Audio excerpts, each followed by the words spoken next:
Bienvenue à Perspective Animée. Mesdames et messieurs, vous avez devant vous l'opportunité de regarder la deuxième partie de la présentation des strats. Si vous ne vous rappelez pas de tous les strats, laissez faire Oncle Tano. Je vais tout pouvoir vous expliquer, même des fois encore plus loin que l'univers. Ok, j'ai trop écouté Toy Story, maintenant je pense que je suis Buzz Lightyear. L'univers est plus loin encore. Ok, je sais même plus c'est quoi qu'il dit, je vous mens. Ça fait très longtemps que j'ai pas regardé Toy Story. J'ai écouté beaucoup quand j'étais jeune, mais ça fait longtemps que j'étais jeune. On va se le dire, ça fait des années même, je vous le dirai. Donc, on continue. On se rappelle qu'on avait fait Nami, Luffy, Zoro, Sanji. Et puis maintenant, on rentre sur le Grand Line. Puis là, on va parler d'un membre des strats qui est pas vraiment... vous savez de qui je parle. Une personne qui a aucun wanted ici. Une madame qui est rentrée. Toutes les strats étaient comme la boune, t'es notre ami. Puis tout, elle était comme ah, on va la tuer, cette connasse de baleine, blang. Puis là, toutes les strats étaient comme... Puis ils sont arrivés sur une autre île. Ils les avaient capturés. Puis là, toutes les Hunters étaient là comme ah, on va toutes vous tuer. Puis là, Zoro était comme ha ha ha, ching. Puis une seule personne sur l'île était Puis la personne que je parle, c'est Vivi, Nefetari Vivi, une princesse qui est partie sous couverture dans une organisation remplie de méchants. On s'entend à dire, c'est pas un move de princesse de Disney. Oh, oui. Définitivement, les princesses de Disney qui sont juste là, qui sont comme ah, je vais me faire sauver par mon prince charmant. Puis elle est comme ah, je vais attaquer Crocodile par moi-même, même si je suis quand même très faible. Okay? Donc, on parle ici de Nefetari Vivi avec son fameux canard que je me rappelle pas son nom parce que c'est ça. Puis il était comme quoi. Puis là, il allait vite, puis tout le monde comme ah, il va vite. C'était pas mal juste ça. C'est pas mal juste ça que j'ai à dire sur Vivi. Mais Vivi est un membre intégral pour notre ami Chopper. Sans Vivi, Chopper, non, laissez faire. J'allais dire, sans Vivi, on n'aurait pas eu Chopper parce que c'est elle qui a insisté pour que Nami y aille là-bas.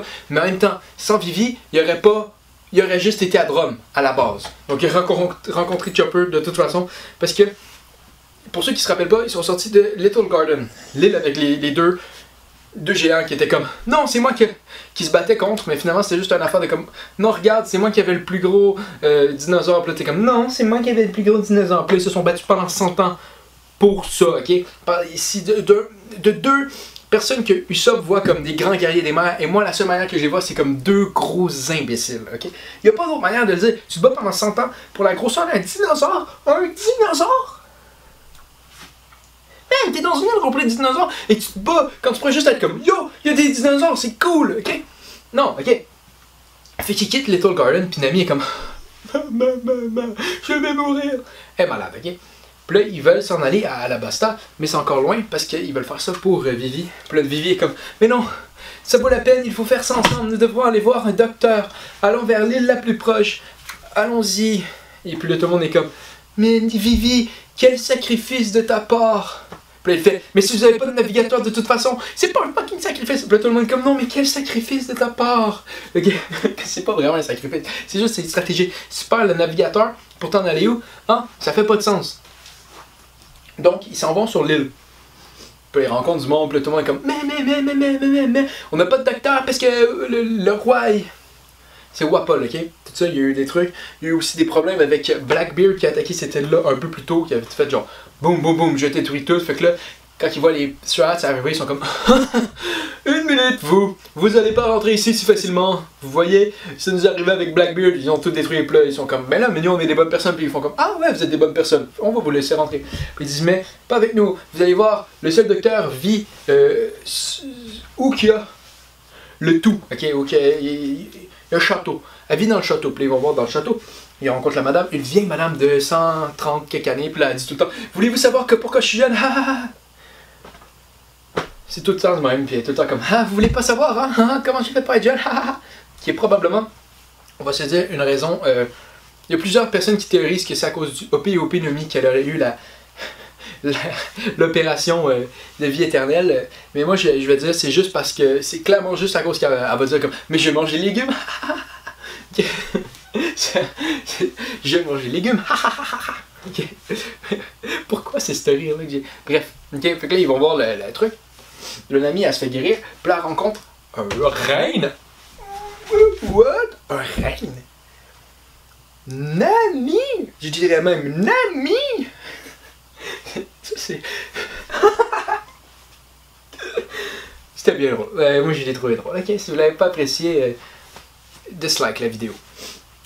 Bref, puis là, le reine il est là comme « Je m'appelle Chopper, bonjour ». Il dit pas vraiment ça, il a peur des humains parce que ben, les humains l'ont traumatisé à vie. Fait qu'on apprend que c'était un reine, ok, un reine avec un nez bleu. Parce qu'on peut, je sais pas si vous pouvez voir, mais il y a un nez bleu. Et ça, c'est le contraire du reine au nez rouge. Tout le monde est comme le reine au nez rouge, c'est le plus cool de nous, puis toi t'as le nez bleu, t'es plate.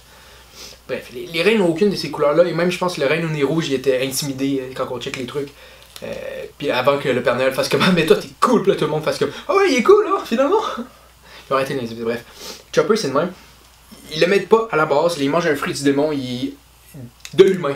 Donc ça c'est un reine qui a un fruit du démon de l'humain. C'est un reine avec un fruit du démon de l'humain. C'est un zone humain. On s'entend dire que c'est le fruit... C'est un fruit qui est très utile. Là. Moi, si je le prenais, ça serait très utile. Oui. Non, il n'y a aucune autre manière de décrire que je suis très utile. Oui, vraiment utile. Okay?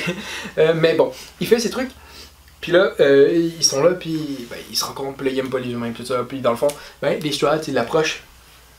Ils l'approchent, puis ils font « Non, on est des amis. » Puis il fait comme « Ouais, on est des amis. Haha. » Puis là, il fait comme « Mais tu viens-tu avec nous? » Puis là, il la porte sur le bateau.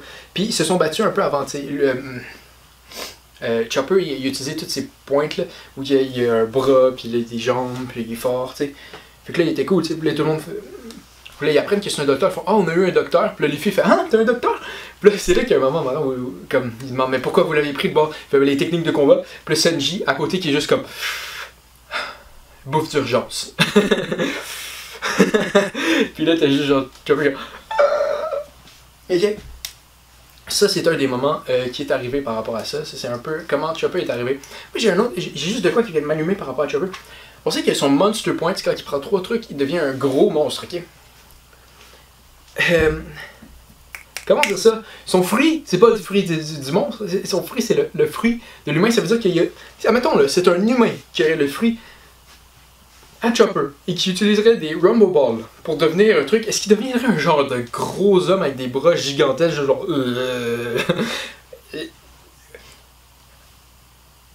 C'est une question que je lance dans l'univers, donc décidez par vous-même. Donc bref, c'est comme ça qu'on rencontre notre ami Chopper, qui est un ami qui adore, il adore la barbe à papa.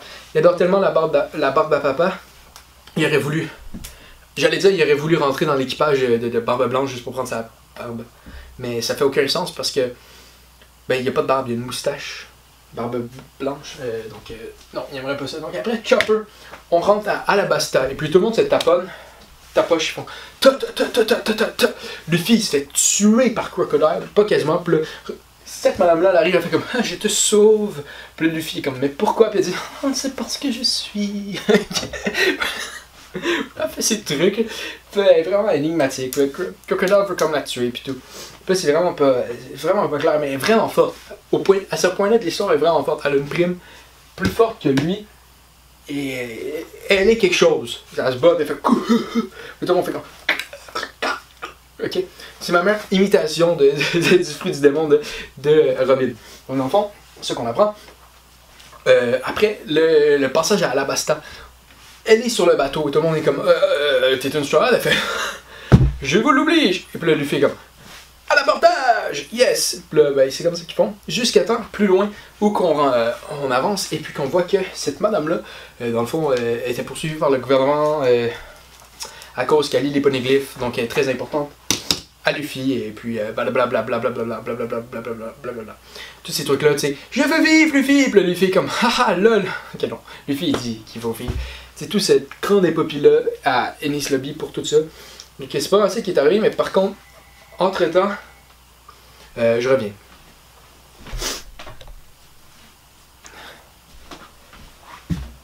J'ai couru pour un faux appel, vraiment cool, ok? Bref, Robin est là, a fait ses trucs, tout le monde est comme ah Robin, bref. Puis là, il l'accepte dans l'équipage, elle rentre dans l'équipage, mais elle devient vraiment moins forte parce qu'elle était vraiment incroyable au début. Puis ça je trouve ça plate de Oda, un peu que elle est rentrée, puis elle a arrêté de se battre.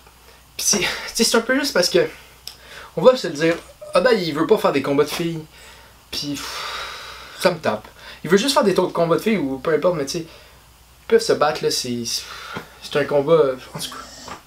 Ça m'attriste un peu parce qu'on pourrait avoir des trucs vraiment incroyables. C'est un monde imaginaire, là, elle pourrait être vraiment incroyablement forte, il n'y a pas de problème avec ça. Là. Mais, Sedai fait pas ça. Puis tu sais, moi je dis ça parce qu'en ce moment je suis en train de lire Kingdom, puis Kingdom s'en fout là, du sexe, là, du personnage. Là. Il tue plein de monde, puis il y a de quoi d'incroyable par rapport à ça. Kyukai, le lieutenant de Shin, qui est une fille qui est juste genre dévastatrice sur un champ de guerre, puis ça, je trouve que c'est le fun de voir ça. Surtout, tu sais, c'est un monde imaginaire, on n'a pas besoin d'avoir toutes ces restrictions de juste les filles battent les filles ou des trucs de même. Donc, ça par rapport à Robin, je suis juste très triste parce qu'elle était tellement forte quand elle est rentrée. Ça aurait dû être un monster 4 tueurs, mais bon, il est arrivé ce qui est arrivé. Hein. Puis, on est rendu à qui après? Excusez-moi, j'ai comme perdu le fil du temps. Non, pas vraiment du temps. Donc, on voit Nico. C'est une fucking joke, là. Je reviens.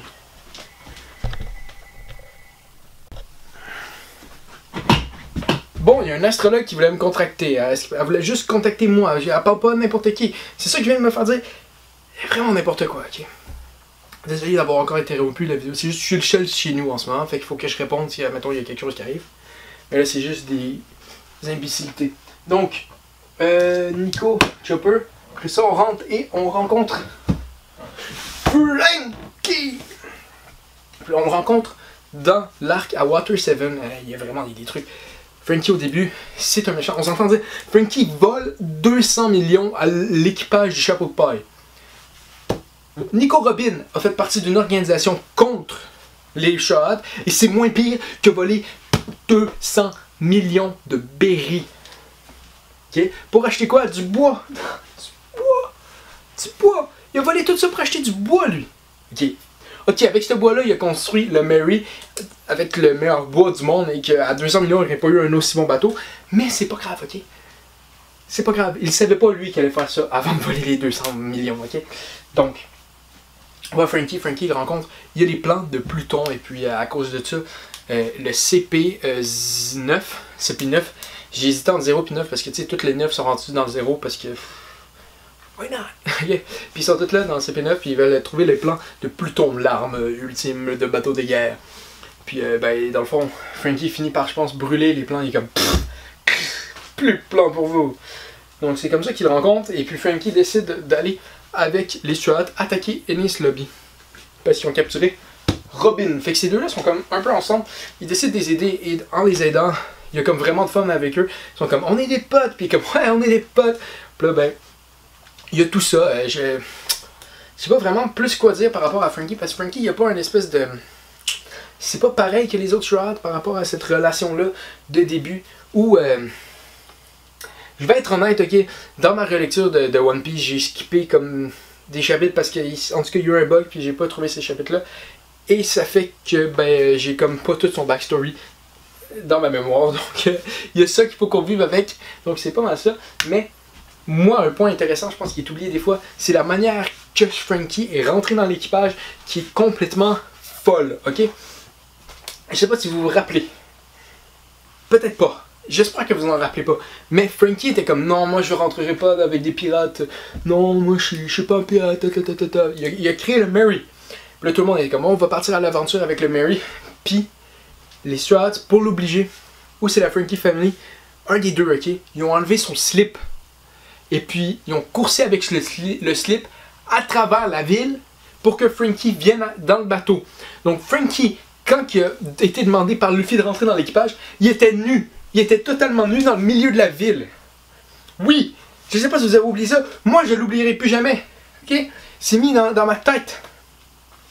Franky est allé dans toutes les rues de Water 7 complètement à poil. Et puis tout le monde dans les shorts ont touché à son slip. Il n'y a personne ici qui va me dire que c'est pas un peu weird comme manière de rentrer dans un équipage de pirates. C'est pour ça que l'astrologue a voulu me contacter. Elle voulait me dire, là, tu vas parler de quoi de vraiment weird, là. Attends-toi à ça, là, tu sais. Non, mais... c'est vraiment incroyable. Frankie est rentré à poil dans l'équipage. Le seul et l'unique homme cyborg à poil du continent. Donc, il rencontre Frankie comme ça. Et après, ils partent à l'aventure. Ils continuent, ok? Puis ils rentrent. Ils voient un truc fantôme. Un bateau fantôme. Il est tout là, il est là. Puis ils rencontrent le bateau. Et puis finalement, il y a un squelette. Un squelette, juste un squelette. Y a-t-il quoi de plus weird qu'un bateau avec juste un squelette qui fait de la musique dessus? Non, oui, il y a un quoi de rentrer à poil dans un équipage de pirates, ok? Mais bref, il rencontre Brooke. Luffy le regarde, puis il demande... C'est quoi qu'il demande en premier? Parce qu'il y a deux questions qu'il pose assez rapidement. C'est, veux-tu rentrer dans mon équipage et comment tu fais pour faire tes besoins? C'est les deux trucs qu'il demande instantanément à ce monsieur ici, Brooke. Là, Brooke est comme, oh yeah, je veux rentrer dans votre équipage. Ils mangent ensemble, puis il est totalement, il a pas d'allure. Il mange derrière, il fait comme, madame, est-ce que je peux sentir vos panties? Et puis ça reste jusqu'à toujours. On sait bien aussi qu'il y a un moment où, quand ils se font séparer les shots, Brooke arrive à sentir les panties d'une fille. Ça, c'est arrivé. Parce qu'il a demandé ça, puis ils ont fait Dunzy dans la tribu qui était avec. Donc, si tu demandes assez des choses weird, peut-être que quelqu'un va te demander un jour s'il pense que t'es genre un envoi de Dieu. C'est le message de cette histoire-là. Donc, il rencontre Brooke. Brooke est comme, je peux pas toujours venir, je ne suis qu'un sac d'eau. Puis il fait tout le temps des blagues avec le fait qu'il est un squelette. C'est Brooke, le savez-vous, mais l'affaire c'est que Brooke, il veut pas tout de suite rentrer parce qu'il faut qu'il aille récupérer son homme et qu'il attaque Gecko Moria, un gros monsieur qui est là, puis qu'il y a des zombies pis tout, puis c'est bien compliqué cette affaire-là. Fait qu'il va attaquer ça, puis là Luffy dit ben on va t'aider par rapport à ça. Ils vont l'aider parce que il faut qu'il aide Brooke, parce que Brooke c'est ce que Luffy veut le plus dans son équipage. C'est un musicien. Luffy veut rien d'autre qu'un musicien dans l'équipage des Chapeaux de Paille, et puis là, il en trouve un, fait qu'il lâche pas l'affaire, donc ils vont se battre. Finalement, Zoro finit par se battre contre l'homme de Brooke dans le corps du grand guerrier légendaire de Wano, qui est probablement un lien de parenté avec Zoro à la base. Parce que c'est un Ryotsuki, quelque chose du genre, et il y a des théories que Zoro a un lien de parenté avec, parce que ceux qui ont parti le village à Zoro, c'est du monde de cette famille-là. Donc, qui aurait un lien pas exact, mais un peu distant, ou de la même région. Donc, vivons avec ça. Donc, ils s'attaquent à son corps, ils font clac, clac, clac, clac, clac, puis ils font hey, hey, hey, hey, hey, hey, hey, hey, hey. Ok, c'est ma meilleure imitation d'un combat d'épée. Finalement, Brooke, qui regarde ça, il récupère son ombre et tout. Donc, après ça, on peut voir la poursuite, et puis il rentre dans l'équipage du Chapeau de Paille officiellement, comme étant le musicien. Et puis, y a-t-il quelque chose que vous auriez pu oublier? Oui, il y avait le truc qu'il a vraiment déjà senti des panties avec son truc. À part ça, j'ai pas d'autres moments en tête qui me viennent comme quoi vous auriez pu l'oublier. Mais c'est pas mal ça. Oui, monsieur? Ok. Ok. Odie, tu sais que c'est... C'est parce que mon chien vient de se mettre genre la tête sur mon truc qui est connecté à mon micro. J'espère que ça créera pas de problème, non. Non, ça a l'air bien correct jusqu'à ce moment-ci. Bref. Fait qu'ils font des trucs comme ça. Il fait ça, ils se rencontrent. Ils se rencontrent, puis, ben, dans le fond, ils sont séparés. Ils sont séparés à Sabaody. Puis tout le monde se sépare. Et c'est là que Luffy essaie de sauver son frère Ace. Et quand il va pour sauver Ace, il rencontre un homme. Jinbei. N'oubliez pas, c'est le logo de Perspective Anime, mais c'est lui que Jinbei est. Dans notre cœur, ça c'est le poster de Jinbei, ok? Donc il rencontre Jimba. Et puis ils se parlent, ils ont une relation, il prend Jinbei et ils vont pour essayer de sauver Ace ensemble. C'est un peu ça, comme ça qu'ils se rencontrent. Jinbei finit par sauver Luffy, puis en l'apportant à Trafalgar, puis là, Jinbei lui dit « Hey, t'as pas perdu du tout! Rappelle-toi! » Le Luffy dit « Oui, c'est vrai, j'ai mon équipage! » Puis il dit « Oui, c'est vrai! » Puis ils sont comme « Ouais! » Bref, jusqu'à 2 ans plus tard, quand ils reviennent à l'île des Poissons, Et puis là, Luffy le re-rencontre, fait comme ah, Jinbei rentre dans mon équipage. Puis Jinbei fait comme ouais, peut-être, mais j'ai des problèmes. Parce que jusqu'à ce jour, le monde sont rentrés dans l'équipage assez rapidement. Jinbei, c'est le premier, probablement le seul, qui va avoir cette trajectoire-là pour rentrer dans l'équipage où on sait qu'il est dans l'équipage pendant plus de genre de temps, et ça, il prend des choses à éclairer. Parce qu'à ce moment-là, il travaille sur Big Mom. Et on sait bien que Big Mom, quand tu travailles sur elle, tu travailles pas juste, tu donnes ta vie, ok? Donc, c'est ça qui passe, il est comme un peu sous otage. Big Mom s'occupe de l'île des hommes poissons, fait qu'il est un peu comme, ben là, qu'est-ce qu'on va faire? Puis lui fait comme, ah, mais maintenant c'est mon île, Jinbei. Puis le Jinbei est comme, ok, ben là, il faut que j'aille dire à Big Mom que je viens avec elle. Et puis, c'est là qu'on s'envoie dans toute une épopée. Et puis, Luffy rencontre Big Mom. Jinbei lui dit, ah, j'ai pas peur de toi, Big Mom, parce que je suis dans l'équipage d'un futur roi des pirates. Tout ce tralalala, tout impressionnant. Il y a ça qui se passe.